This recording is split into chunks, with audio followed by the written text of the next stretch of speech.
A millionaire paid a virgin homeless to have his child. But when the baby was born, in the heart of London, amid the polished streets of wealthy Kensington, a modern mansion stood like a fortress of steel and glass, elegant, imposing, and entirely devoid of life. Inside it, Edward Langston, a 47-year-old world-renowned architect, stood silently before a floor-to-ceiling window, staring out at a city still wrapped in morning mist. He had everything: a name etched into the fabric of global architecture, a fortune worth hundreds of millions, and magazine covers that hailed him as the shaping hand of the century. But in his pale gray eyes, there was no shine, only emptiness, quiet, constant, consuming. Success he had in abundance, but meaning? Nowhere to be found. Beyond the thick glass, the world moved on, people rushing, cars honking, life vibrating with urgency. But inside Edward, only an unbearable stillness, like he was floating in a vacuum of his own design. I've built monuments for the world, but no one will ever say my name with true love when I'm gone. He whispered it, not to anyone, just to himself. There was no one else. This house had never been a home. It was a structure, meticulously crafted like its owner. No excess, no warmth, no emotion out of place. 2 marriages behind him, both ended with the same bitter truth. No one ever loved Edward. They loved the man he presented to the world, a genius, a success, a name. Never the man himself. He vowed never to love again. Love to him was just a failed contract, but there was still one thing he longed for, one bond that betrayed no one, asked for nothing, and asked no questions: a child, not out of emotion, out of legacy. He wanted to leave a part of himself behind, not through blueprints, but through blood, through spirit. No need for a wife, no vows, just a surrogate, a child, and a future. Edward wasn't afraid of being alone. He was afraid of being forgotten. The April rain fell endlessly across the streets of London, casting an even colder silence over the city. Near the Notting Hill tube station, wet pavement shimmered under streetlights like smeared scars of light. A silver-gray Aston Martin glided quietly by, its engine humming like the sigh of a weary soul. Edward Langston sat behind the wheel, his gaze as cold as the windshield before him. He had just left a high-stakes meeting about the National Museum redevelopment project, worth tens of millions. But the numbers didn't linger in his mind, only the deepening hollow in his chest. Stopping at a red light near the station, Edward's eyes caught sight of a lone figure tucked into a corner. A young woman, thin, soaked, trembling in a torn coat. She said nothing, just lifted her hand, a quiet plea for help, half hesitant, half resigned. Edward glanced at her for a moment. His expression didn't change. A slight shake of his head, then the light turned green. He pressed the accelerator and drove off, leaving her in the rain. I don't have time for lost causes. I have plans, I have goals, I have a future to build. That's what he told himself. But a few streets later, he braked suddenly. Silence filled the car. In his rearview mirror, she was already gone. Yet her eyes stayed with him, haunting, unshakable. He turned the car around. Moments later, he returned. She was still there, curled under the closed shop's awning. Edward rolled down the window and spoke curtly. Get in, no questions. The girl turned, her pale blue eyes tired but piercing, trained by survival to doubt. She stepped back, wary. I'm not that kind of woman, she said, her French accent laced with pride, barely holding on. You're not attractive enough for that, Edward interrupted, tone icy. I'm not interested in sex. I have a proposal that will change your life, but only if you get in the car. She froze. For the first time in months, someone saw her as more than a ghost, even if his words were sharp. After a few seconds of hesitation, she climbed in. The silence inside the car was thick enough to slice. Sophia curled into the passenger seat, her hands gripping the edge of her soaked coat. Her head spun with what she had just heard, a stranger offering to pay her to carry a child. No intimacy, no emotion, just a contract. She turned to look at Edward, trying to gauge whether he was serious, but there was no hint of jest in his face. You really think I'll agree to this? Sophia snapped, her voice shaking. Was it anger or fear? Even she didn't know. I may look pathetic, but I'm not selling myself. Edward remained calm. I'm not asking you to. I'm not asking for your body, only your womb. I want a child, delivered safely, and you walk away when it's done. Do you even hear how horrible that sounds? She whispered, turning her face away. To me, it's a solution. To you, maybe. It's a chance. Sophia bit her lip. Outside, the rain tapped steadily on the car roof. Inside her, a storm brewed, fury, suspicion, and perhaps a flicker of hope. She should run, but maybe, just maybe, this was the first hand anyone had ever extended to her. And if I say no, she asked, eyes still fixed on the windshield, then you get out. I don't keep anyone who doesn't want to be here. Silence returned. Sophia stared ahead, the streetlights smeared across the glass like broken pieces of memory. Her eyes stung. Finally, she exhaled. I need time to think. Edward nodded. I'll give you a room for the night. Rest. Think it through. If tomorrow morning you want to leave, I'll take you wherever you want to go. They didn't speak much when they arrived at the mansion. Edward handed the girl over to Margot, his discreet and no-nonsense housekeeper. Get her cleaned up, fed, and dressed. Keep this strictly confidential, he said curtly, as if processing an order rather than caring for a human being. The girl said nothing. She didn't even ask his name. Everything still felt too foreign, too surreal. The next morning, in a room filled with the soft scent of lavender, she sat by the window gazing out at the manicured garden. Precise, symmetrical, not a single petal out of place. It felt sterile. Nothing here resembled her world. That evening, Edward called her into his study, a space walled with books and architectural models. The amber light cast a soft glow on her still damp hair. For the first time, he asked, "What's your name?" "Sophia Duval," she replied quietly, as if afraid of being heard. "Why did you come to London?" She was silent for a long moment before whispering, "I used to be a pianist." Edward looked up, surprised for the first time. "I grew up in Marseille, got a scholarship to the Royal Conservatory here, performed once or twice. But," she gave a bitter little laugh, "life doesn't follow the notes you compose." She shared her story. After a concert, a mentor she trusted assaulted her. She quit school, lost her scholarship, took odd jobs. When she returned to France briefly, her father passed away. Her mother disowned her, too ashamed of her disgrace. She came back to London with nothing. From a stage filled with light, she fell to sleeping under street lamps. Edward said nothing, but something in his eyes shifted. "You think I'm pathetic for accepting your offer?" she asked, her tone sharp with pride. "No," Edward replied. "I think you survived." Silence. Then Sophia lifted her chin. "But I have one condition," she said. "You're not in a position to negotiate." "I'm not negotiating. I just ask one thing. If I'm to carry a life inside me, don't treat me like a cage. Treat me like a person." Edward stared at her for a long moment, then gave a faint nod. "I'll arrange everything. Insemination starts next week." Sophia stood to leave. At the door, she paused. "I used to play Claire de Lune when I was exhausted," she said softly, almost to herself. "Now there's no piano, no moonlight."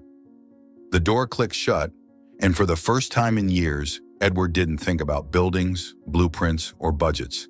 He thought about music, and a woman who walked through pain and still carried gentleness in her eyes. 3 weeks after agreeing to the contract, Sophia began her fertility treatments just days after moving into the mansion. Every medical appointment was prearranged. Top doctors, private clinics, the best of everything. Edward took care of it all, but remained distant. To him, it was still a transaction, a deal to be executed. No tenderness, no unnecessary words. He rarely asked questions. He never once accompanied her to the clinic. His assistant, or the chauffeur, handled that. Sophia didn't protest. She was used to not being seen, not being waited for. But somewhere deep inside, a small part of her still hoped Edward might one day care. Every evening after retreating to her room, Sophia would play the piano. The grand instrument in the living room, once just decorative, came alive under her fingers. Soft, melancholic melodies flowed into the quiet halls.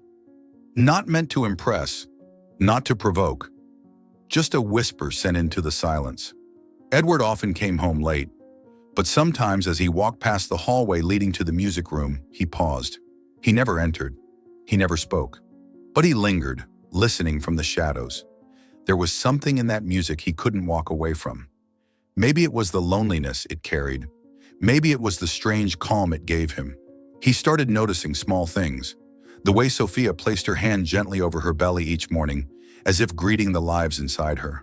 The way she carried herself, silent yet never weak. She never asked for anything, never complained. She moved through the house like air, and yet left a mark behind wherever she went. Edward never said a word, never showed his thoughts, but something inside him had started to shift. And Sophia, without effort, without a single demand, had begun to crack the walls around his heart with the quiet power of her presence. And yet, she didn't regret it. No one forced her. No one pitied her. She had chosen to step into his world, like entering a wordless piece of music whose melody she had yet to learn. The following week passed like a quiet dream. Sophia was cared for, well-fed, well-rested, and medically monitored. She avoided Edward, and he didn't try to approach her. They moved like two planets orbiting each other, never colliding. Until that morning, a soft shaft of sunlight filtered through the clinic window as Sophia lay on the ultrasound bed. Her face was tense, fingers clutching the sheet tightly. Edward stood across the room, arms folded, eyes locked on the ultrasound screen, as if examining a blueprint of an intricate design. The doctor smiled. "Good news," Marie said. "The pregnancy is holding, but..." Edward frowned. "But what?" "It's not just one," the doctor pointed at the screen. "You have 3 heartbeats." Both Sophia and Edward froze. "3?" Sophia whispered, barely breathing. "Triplets, a completely natural triple pregnancy. Rare, but viable." Edward stepped closer. For the first time during the entire process, something in his eyes shifted. Confusion, fear, and strangely, awe. Sophia looked at the screen. 3 tiny flickers pulsing. 3 heartbeats. 3 lives. Inside her. She didn't know why tears welled up. But they did. And this time, it wasn't sorrow. This time, it was gratitude. In that brief, suspended moment, she placed a hand gently over her stomach and whispered, "Hello, my loves." That day, Edward had just wrapped up a grueling 3-hour meeting with international partners. His mind was drained, everything reduced to numbers and terms. When he stepped into the mansion, he expected nothing but silence. But Sophia was waiting in the living room. In her hands was an ultrasound image. "I had a checkup today," she said softly, offering him the paper. Edward took it absent-mindedly, but the moment his eyes met the image, he froze. 3 heartbeats. He looked up, stunned. 3? Sophia nodded gently. Triplets. For the first time in years, Edward felt completely out of control. The numbers he used to master, the projections he used to predict. Suddenly, none of it meant anything. 3, he echoed, as if his mind couldn't process it. He dropped onto the couch, eyes still fixed on the scan. His chest tightened, not from fear, but from something unfamiliar rising inside him. Shock, worry, and strangely, joy. He didn't say another word. And when Sophia quietly left the room, Edward remained seated in silence. On the table before him, the ultrasound image lay still, showing 3 tiny dots, beating in sync, within one woman, destined for one life. After the appointment, Edward drove her home. They said nothing, but the silence had changed. It wasn't cold anymore. It was full, pregnant with something unspoken. A few days later, Sophia asked Margot if she could visit the small music room in the mansion, where an old grand piano sat in quiet dignity. For the first time in nearly 3 years, she touched the keys. Clair de Lune flowed from her fingers, soft, fragile, deep. Edward stood outside the doorway, silent. He didn't enter. He just listened and realized it wasn't the children who were changing him. It was her. From then on, he often found himself standing quietly near her, sometimes just watching her read or sleep on the sofa. No words, no declarations, but something was blooming inside him, a feeling he thought had long since died. Since the ultrasound, Sophia and Edward were no longer just two strangers living under the same roof. They didn't speak much, but the way they looked at each other had changed. Something quiet was growing. Not just the three lives inside her, but something more fragile, a thread of connection. Edward maintained his cold exterior, but Margot, who had known him for years, sensed the shift. The way he sat silently in the mornings, listening to the faint notes from the music room. The way his eyes lingered on Sophia as she walked past, only to turn away before she noticed. It wasn't indifference anymore. It was fear. Fear of being drawn into something he had long dismissed as meaningless. Sophia felt it too. Though Edward had never spoken a single tender word, his presence had begun to feel safe, familiar. Every time she touched her growing belly and felt the first flutters of movement, she thought of him, the man she couldn't quite name or define.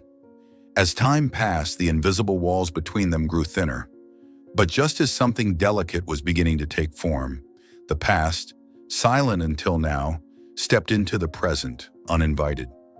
Henry Whitmore, Edward's longtime financial advisor, arrived at the mansion on a quiet, rainy morning. He wasn't unfamiliar to Sophia. They had crossed paths during Edward's meetings. But this time, something was different in his eyes. Gone was the polite detachment of a professional.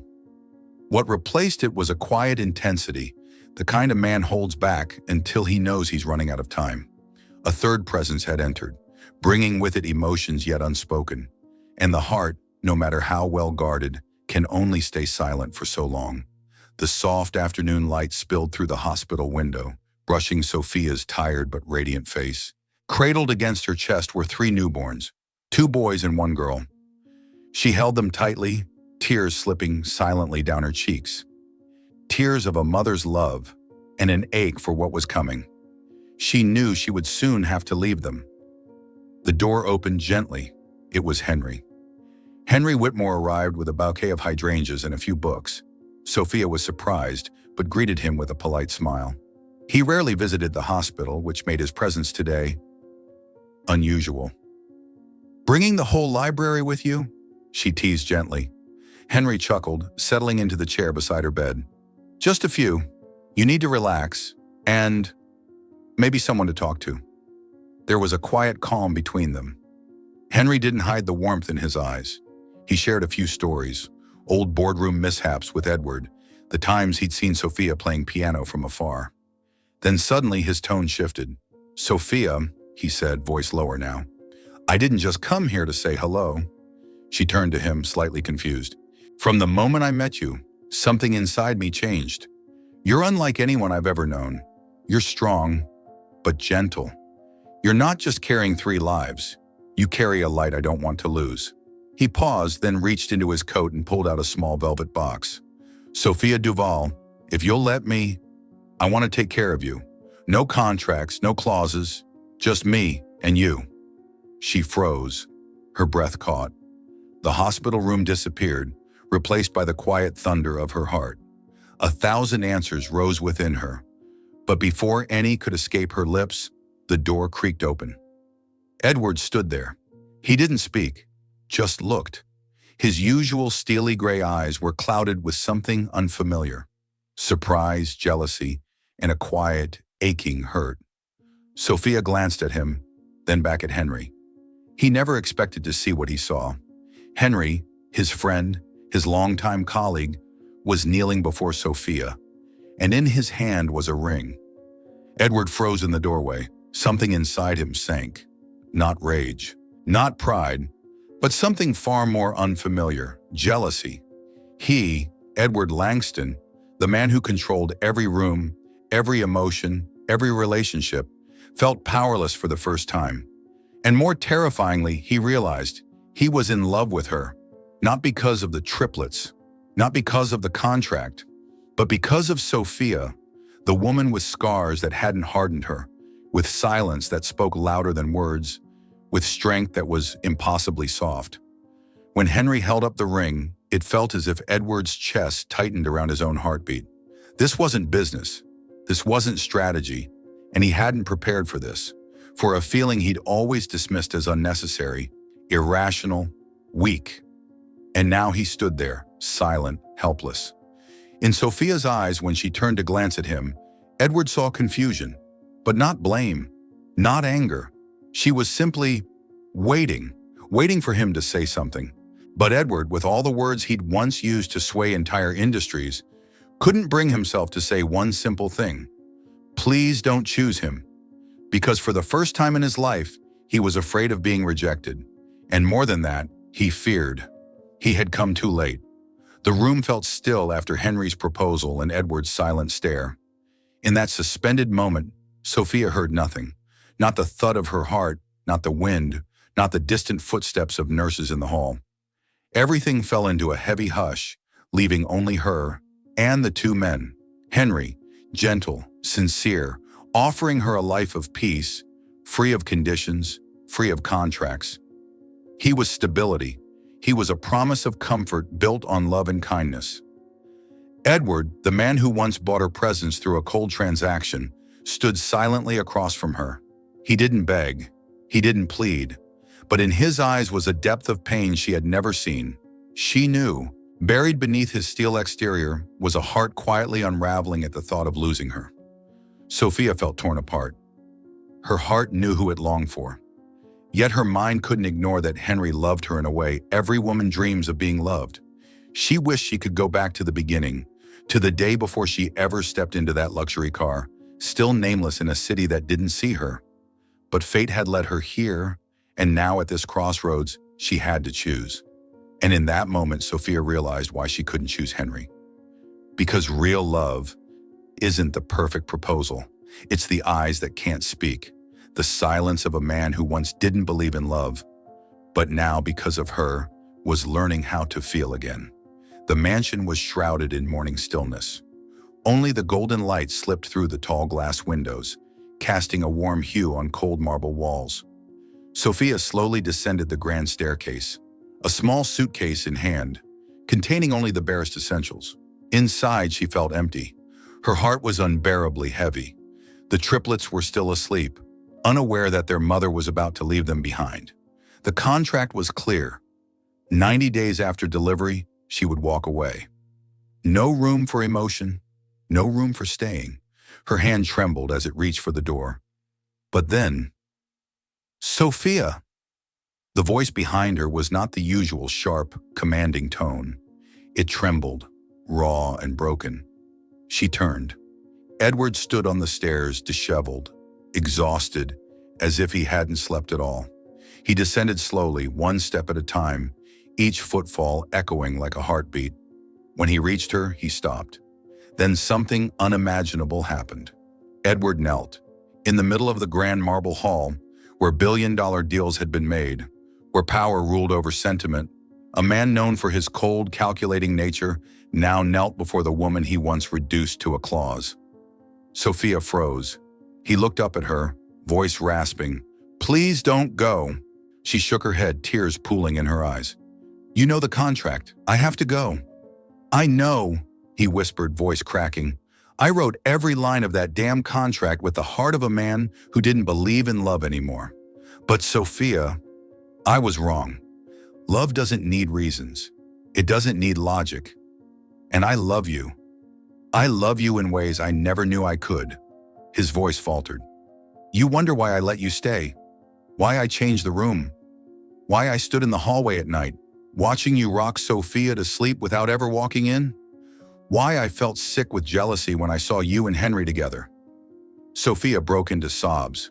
Her heart shattered. Edward reached for her hand gently. No force, no demands. "You once said the soul is not for sale, and I tried to buy yours with a contract, but in the end, you made me pay with my own soul. I'm not asking you to stay out of duty. I'm asking because I love you. For us, for the children." A tear splashed onto his hand. It was hers. Sophia dropped to her knees right beside him. In that grand, lavish hall, two people sat, stripped of pride, stripped of rules, just bare emotions and trembling hearts. "Edward," she whispered, "I've loved you since the very beginning." His breath caught. "From the moment you took me into that cold car, from the way you said you'd never love, I saw the loneliness behind the armor. And I loved you, because I saw myself in you." Edward pulled her into his arms, and for the first time in his life, he cried. This man who had mastered empires but failed at emotion, finally let go. Not for a child, not for obligation, but for love, pure, imperfect, and real. Today he didn't win a contract, he won a soul. In each other's arms, they were no longer buyer and surrogate, no longer parties to a contract. There were no more clauses, no signatures, no legal terms to define what they had become. There was only Edward, a man who had learned to kneel. Only Sophia, a woman who had dared to love again. And the 3 children, not born of transaction, but of something far greater, redemption. From that moment on, all boundaries were erased. Only love remained. That morning, sunlight streamed through the trees in the small garden behind the villa. Flowers bloomed gently in the breeze, as if humming a lullaby of hope. The once cold mansion, once only a vault of silent wealth, was now filled with the laughter of children, the soft melodies of piano music, and warm embraces given without reason. That day, Edward and Sophia were married, not in grandeur, not with crowds, but in a quiet, intimate ceremony held in the very garden where their love had first taken root. Sophia wore a simple white dress, as delicate and graceful as her presence. In Edward's arms, she was no longer the lost woman from the streets. She was the mother of 3, the woman he loved, his wife. Edward, once a calculating CEO known for his rigid control, had transformed. He no longer just signed contracts or closed deals. Now he changed diapers, cooked soup when the kids were sick, and stayed up through the night to make sure Sophia could sleep in peace. Henry, the man who had once stepped in like an unexpected breeze, was present at the wedding. He stood quietly at a distance, holding a small bouquet. After the ceremony, he approached Sophia and whispered with a gentle smile, "He won, not because of power or wealth, but because of love, and I'm glad you're happy." Then, without another word, Henry turned and walked away. There was no bitterness, no resentment. His retreat was one of grace, not defeat, but blessing. Edward and Sophia's life after marriage wasn't always perfect, but that's what made it real. They no longer lived by plans, contracts, or conditions. Now each day came as a gift, messy, noisy, but overflowing with love. In the early mornings, Sophia would rise before the rest, sitting in their small back garden with a cup of tea in hand, sketching absent-mindedly in her worn notebook. Meanwhile, Edward, who once began his days with high-stakes meetings, was now busy warming milk bottles, changing diapers, and cradling one baby while balancing his laptop on the kitchen counter. The mansion was no longer quiet. Every room now carried the scent and sound of childhood. Diapers on chairs, toys scattered across the floor, crayon scribbles taped proudly to the walls. But no one minded. Those little details were proof that life, true life, had taken root there. Edward, the man who once avoided emotion at all costs, had become a devoted father and a gentle, attentive husband. He learned how to hold a baby just right, how to decode cries between hungry, tired, and just want to be held. In the evenings, Sophia would play the piano. The children gathered at her feet, clapping along or dozing off mid-song, their heads resting on each other. Edward would sit nearby, eyes soft and steady, as though he finally understood what mattered most. Not power, not profit, but peace. They had walked through loneliness, doubt, and loss. But now they lived in a house filled with laughter, half-eaten toast left on counters, baby socks lost in the laundry, and piano notes drifting into bath-time giggles with hands reaching for each other at night, and with 3 tiny heartbeats that made every day worth waking up for. Family, after all, didn't come from careful planning. It was born in the most ordinary, unexpected moments. One spring afternoon, Edward sat on a garden bench. The twin boys were asleep on his shoulders, and the baby girl rested on Sophia's chest, dozing to the soft notes of her piano. That moment brought back a vivid memory of the first day he met her from inside his luxury car, barking coldly, "Get in!" Who would have thought that single moment would lead to this life? From strangers bound by an emotionless deal, they had rewritten everything. What family meant, what love could become, and how trust could be rebuilt from ruins. The boundaries that once seemed unbreakable were now faint memories. Sophia looked up at Edward, her gaze tender. "I once thought love wasn't for me anymore," she whispered. "But then you came, imperfect, guarded, real. And I knew I had finally come home." Edward gently squeezed her hand, saying nothing. But his eyes, once trained only on charts and markets, now held something entirely different. Peace. Family, in the end, is not about blood or paperwork. Family is the place your heart chooses to stay. Life doesn't always follow the lines we draw, but sometimes in the most unexpected detours, we find what matters most: someone to love and a place to belong. Edward was no longer a man alone in a hollow house. Sophia was no longer a forgotten soul in a ruthless city. Together they rewrote what family meant, crafting a home from the cracks of their past. And in the end, love not only remained, it bloomed.